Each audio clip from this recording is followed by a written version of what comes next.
ये सवाल है आपका त्रिभुज से रिलेटेड, त्रिभुज के क्षेत्रफल पे आधारित है ये सवाल। सवाल ऐसा है कि एक त्रिभुज की भुजाएं हैं 8 और 15 और तीसरी भुजाएं हैं x। यानी एक त्रिभुज है जिसका 3 भुजा हमको पता है, तो पहले हमने एक त्रिभुज बना लिया, ठीक है। इसकी 2 भुजाएं हमको पता है 8, 15, तीसरा भुजा हमको x दिया है। तो बताइए कि x के जगह कौन सा नंबर होना चाहिए जिससे इसका क्षेत्रफल मैक्सिमम आए, अधिकतम आए। इसका कहने का मतलब ये है कि जो x है वो तो कुछ भी हो सकता है, बदल बदल के आ सकता है। जैसे ही ये x बदल बदल के आएगा तो त्रिभुज का क्षेत्रफल भी अलग अलग आएगा। तो उन सब अलग अलग क्षेत्रफल में सबसे अधिक क्षेत्रफल जिस नंबर पे आएगा वो नंबर खोज के लाओ। तो कैसे लाएंगे?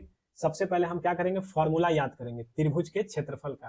तो देखो त्रिभुज के क्षेत्रफल का फॉर्मूला होता है 1/2 गुना ए बी साइन थीटा, यानी दो भुजाओं का प्रोडक्ट इंटू साइन थीटा, जहां पे थीटा क्या है कि दोनों जो भुजा आप लिए हैं उसके बीच का एंगल, ठीक है। तो इस त्रिभुज का क्षेत्रफल कुछ ऐसा होगा 1/2 गुना 8 इंटू 15। अब मान लीजिए इन दोनों के बीच थीटा एंगल बन रहा है तो साइन थीटा, ठीक है। यहां तक समझ गए? अब ये कटेगा ना तो आएगा 60 साइन थीटा। अब इस प्रोडक्ट को अधिकतम बनाने के लिए साइन का मैक्सिमम मान लेना होगा। साइन का जो मैक्सिमम मान होता है वो 1 होता है, और साइन का मैक्सिमम मान 1 कब होता है? जब थीटा के जगह हम 90 डिग्री लेते हैं। तो अब स्पष्ट हो गया कि इस त्रिभुज का क्षेत्रफल अधिकतम तभी होगा जब इन दोनों के बीच में कितना एंगल बनेगा? 90 डिग्री। अब जैसे ही 90 डिग्री बना तो सामने वाला जो है वो क्या हो जाएगा? हाइपोटेनस। 8 और 15 से जब आप हाइपोटेनस निकालेंगे तो 17 सेंटीमीटर आएगा। तो x के जगह आपको 17 रखना होगा जिससे कि एरिया मैक्सिमम आए।